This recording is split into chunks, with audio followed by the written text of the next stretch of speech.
안녕하십니까. 해운대구 장애인복지관 사회복지사 박주희입니다. 해운대구 장애인복지관에서 소개할 사업은 가족휴식 지원을 위한 사업으로 발달장애인 가정을 개별화된 찾아가는 1:1 맞춤형 양육 코칭 사업 우리 아이가 달라졌어요입니다. 이 사업은 배경과 목적을 말씀드리기 전 들어가기로 발달장애인 관련 내용을 잠시 말씀드리고자 합니다. 발달장애인이라고 하면 일반적으로 자폐성 장애와 지적 장애를 말합니다. 우리가 발달장애인은 옳지 못한 행동을 보면 문제 행동을 하고 있다고 하는데 이 문제 행동을 도전적 행동이라고 말을 합니다. 발달장애인의 도전적 행동이란 행동을 하는 사람이나 타인의 신체적 안전을 심각하게 해할 가능성이 있는 강도, 빈도, 기간 측면에서의 행동 또는 지역사회시설을 이용하는데 심각한 제약을 주거나 접근을 불가능하게 하는 행동이라고 김미옥과 김고은 정의하고 있습니다. 이와 같이 발달장애 자녀는 의사소통이 어렵고 자신을 스스로 돌볼 수 없기 때문에 도전적 행동으로 인한 주 양육자에게 양육의 부담이 매우 큽니다. 특히 코로나19로 인해 자가격리자가 발생하고 학교와 복지관 휴관으로 그 부담감은 더욱 큰 상황입니다. 이러한 상황들을 고려하여 본 복지관에서는 가족 휴식 지원을 위한 발달장애인 가정으로 찾아가는 1:1 맞춤형 양육 코칭 사업 우리 아이가 달라졌어요를 진행하게 되었으며 사업과 관련된 내용을 말씀드리고자 합니다. 먼저 사업의 목차를 보시면 크게 6가지로 구성됩니다. 사업의 배경과 목적, 사업의 참여 주체와 진행 인력, 사업의 진행 과정 및 주요 내용, 실무자를 위한 팁, 생각해 보기와 마무리로 진행됩니다. 사업의 배경과 목적을 말씀드리겠습니다.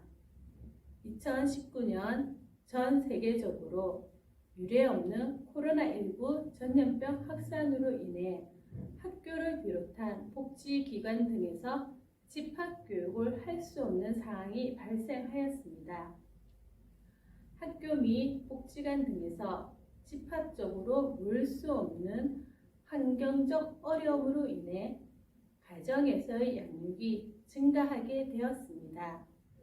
자녀를 양육하는 모든 가정에서는 돌봄의 어려움을 호소하기 시작하였습니다. 특히 장애 자녀를 둔 가정에서는 돌봄의 한계점을 나타내는 모습을 보이기 시작했습니다. 가정에서의 양육의 부담감이 증가함에 따라 양육자의 부담감 감소를 위한 사회적 차원의 체계적인 지원이 필요하다고 요구되고 있다고 보았으며 특히 발달장애 유아동의 개별 특성에 맞는 양육 태도의 필요성이 대두되고 있다고 보았습니다. 이러한 측면에서 해운대구 장애인복지관은 발달장애 자녀를 둔 주 양육자가 맞춤형 양육 코칭 및 정서 지원 프로그램에 참여하여 올바른 양육 태도를 습득하도록 하여 건강한 가족 체계를 구축하고자 2021년부터 이 사업을 진행하게 되었습니다. 사업의 참여 주체와 진행 인력을 말씀드리겠습니다. 사업을 진행하기 위해 핵심 참여 주체가 있어야 하며 진행 인력을 구성해야 합니다. 저희는 핵심 참여 주체로 양육 코칭이 절실히 필요한 유아동기 발달 장애인의 주 양육자를 핵심 참여자로 선정하였으며 그와 관련한 주변 참여자로는 발달 장애인 당사자와 핵심 참여자의 배우자를 주변 참여자로 선정을 하였습니다.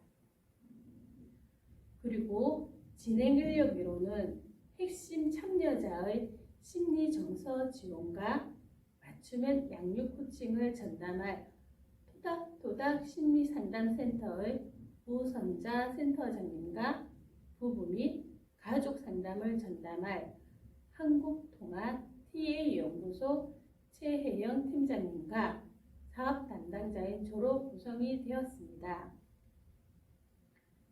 사업의 진행 과정과 주요 내용을 말씀드리겠습니다. 진행 과정은 이용자 모집, 오리엔테이션, 개별화 계획 수립, 개입은 맞춤형 양육 코칭과 가족 상담으로 개입이 진행이 됩니다. 개입 후에는 모니터링, 자조 모임, 집합 교육, 책자 발간, 평가, 사후 모임으로 진행됩니다. 이용자 모집은 홈페이지 및 홍보지 등을 이용하여 상반기, 하반기 이용자 총 10명을 모집하였습니다. 모집된 이용자는 오리엔테이션에 참석하여 사전 촉도 검사를 실시하고 전반적인 사업에 대한 설명과 관련된 참여자들의 다양한 의견, 즉 방문 일정에 대한 내용과 상담 시간 등에 대한 의견을 듣게 됩니다. 오리엔테이션에서 실시하는 사전 촉도 검사로는 KPSI라고 부모 양육 스트레스 검사를 합니다. 이를 바탕으로 전문 상담사와 주 양육자가 협력하여 자녀의 특성에 맞는 개별화 계획을 수립합니다. 개별화 계획 수립 내용은 자녀에 대한 행동 관찰, 관계 탐색, 강점 등 도전적 행동 소거 중심으로 계획을 수립할 수 있도록 합니다. 예를 들어 자녀가 밥을 입에 물고 먹지 않고 내뱉는 행동 또는 양치 거부 행동들을 한다면 그 행동들이 어떻게 바뀌면 좋을지에 대한 내용으로 계획을 세우게 됩니다. 밥을 거부하는 횟수 감소, 양치 거부 행동을 줄이는 대처 행동 찾기 등으로 도전적 행동 감소를 위한 계획을 수립하도록 하는 것입니다. 계획 수립이 이루어진 후 개입이 이루어지는데 개입 방법은 전문 상담가가 가정에 직접 방문하여 가정 환경, 분위기, 부모 양육 태도 등 전반적인 부분을 진단하고 개별화 계획 수립에 맞는 개입 계획을 수립하여 자녀에게 맞는 맞춤의 양육 코칭이 진행됩니다.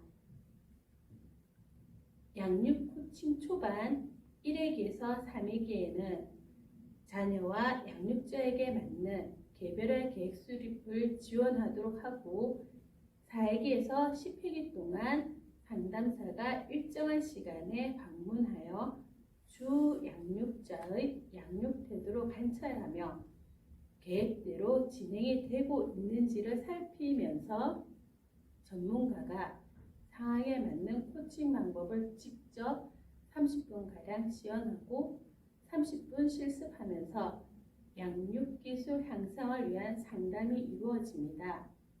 그러한 시간은 상황에 따라 유동적으로 운영되고 있습니다. 개입 시 진행되는 양육 코칭의 주요 내용은 일상생활 속에서 자녀가 변화했으면 하는 행동의 행동치료, 즉 도전적 행동을 소거, 그리고 자녀의 긍정적인 행동이 강화될 수 있도록 합니다. 그렇게 하는 과정에서 주 양육자가 자녀와의 의사소통에 문제가 있으면 의사소통 방법을 제시하고 자녀의 의사소통 기술이 향상되도록 하며 또한 자녀가 자기 결정권을 이해하고 습득할 수 있도록 코칭하고 있습니다. 이렇게 양육 코칭이 10획이 이루어진 후 스트레스 검사 사후 촉도를 하고 나서 가족 상담 및 부부 상담이 진행됩니다. 가족 상담 및 부부 상담은 양육 코칭 전문가가 아닌 가족 상담 전문가가 방문하여 상담이 총 5회기 진행됩니다. 가족 상담 및 부부 상담은 교류 분석을 통한 성격 검사를 진행하고 이를 바탕으로 부부 이해 및 가족 역할이 정립되도록 지지합니다. 상담을 통하여 상호 역할 수행에 대한 만족 여부를 파악하고 개선점이 보이면 방안을 제시하여 부부 및 가족 상호 간의 역할 수행이 긍정적으로 이루어질 수 있도록 하고 있습니다. 또한 의사소통 방법을 분석하여 상호 이해 방안을 제시하고 긍정적인 스트로크가 형성되도록 하고 있습니다.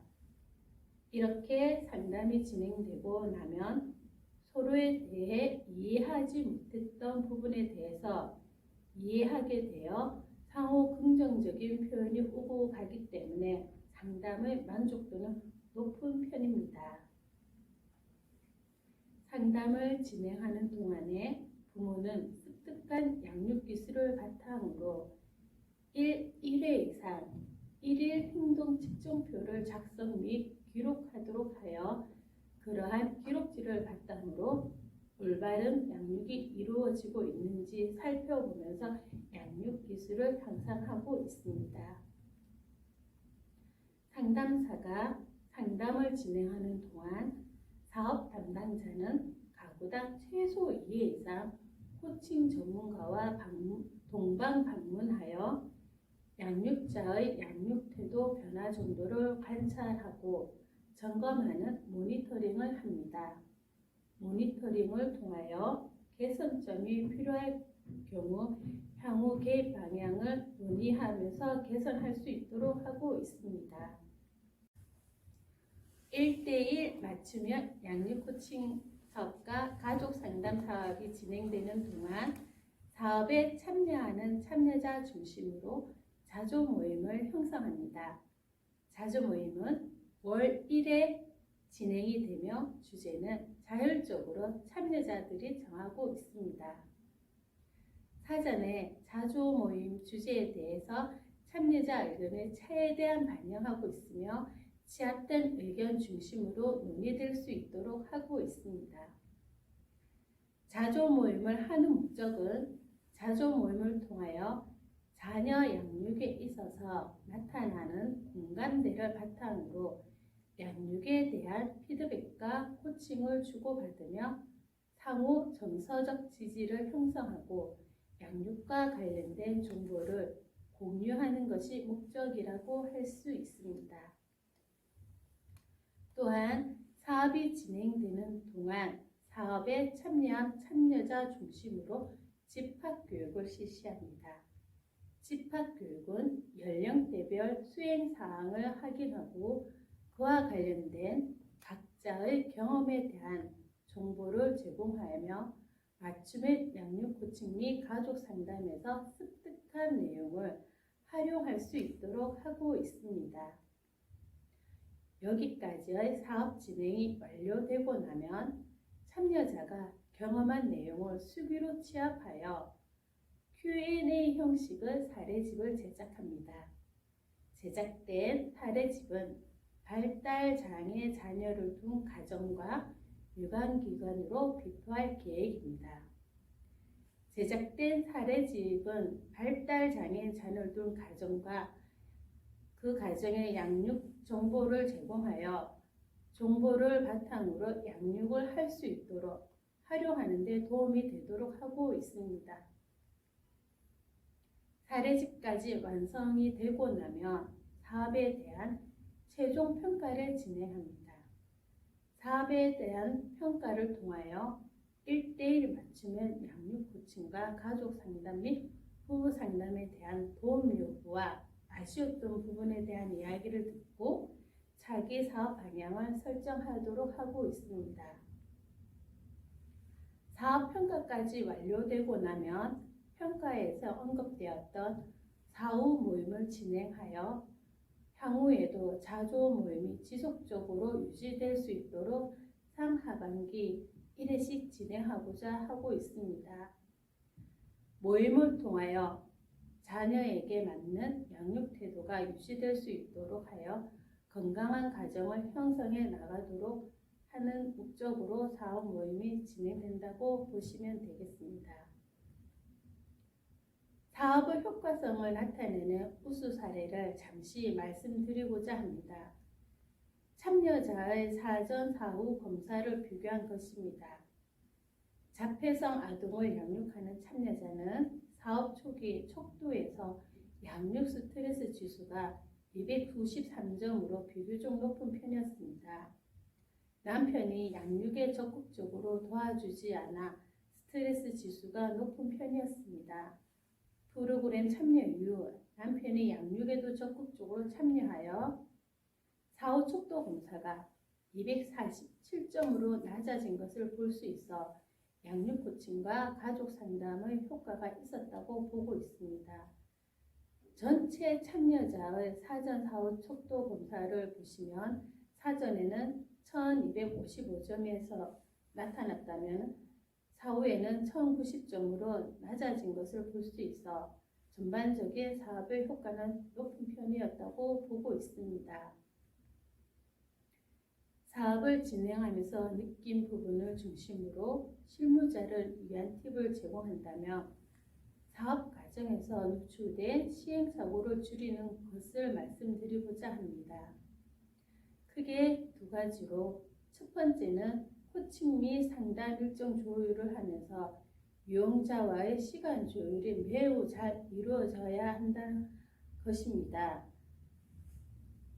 유용자와의 시간 조율이 잘 이루어지면 사업의 효과성을 극대화하기 위한 최소한의 주 1회 상담이 진행되어야 한다고 말씀드리고자 합니다.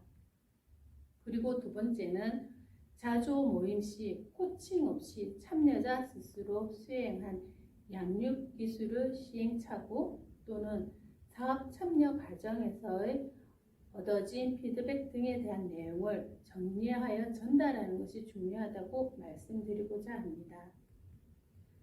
사업과 관련된 참고 자료는 오디오 클럽의 자녀 양육과 관련된 내용을 보시면 좋을 것 같고 저희는 국회 도서 논문 자료를 많이 활용하였다고 말씀드리고자 합니다.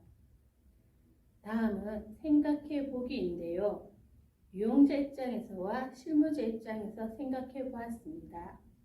유용자 입장에서 양육 코칭 방법을 지속적으로 유지할 수 있을까를 고민하는 것과 가정 방문에 대한 부담감이 있는 부분이 있었지만 한편으로는 유용자 입장에서는 상황에 맞는 양육 방법 습득으로 스트레스가 완화되었으며 소원했던 부부관계가 개선이 되어 좋았다는 점도 있었다는 것을 말씀드리고자 합니다.